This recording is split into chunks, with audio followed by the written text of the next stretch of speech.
Todas estas rocas que vemos aquí están talladas. En algunos observamos la pátina de lo que utilizaban para ablandar y cortar la roca de forma precisa. Aquí se conserva muy bien. Mira, la voy a acercar. Esa es la pátina que utilizaban para ablandar la roca, pero un poco peor conservada que otras. Podemos ver la forma, ¿no?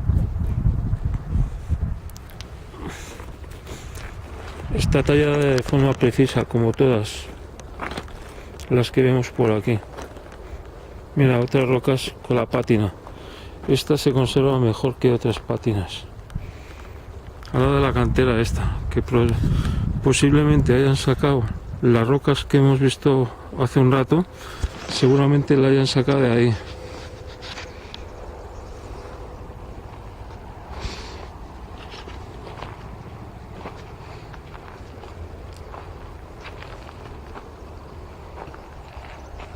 Todo lo que vemos está tallado.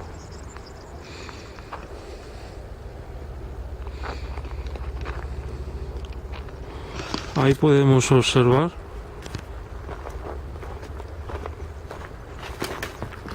las supuestas muescas que debía de ver antes de cortar la roca.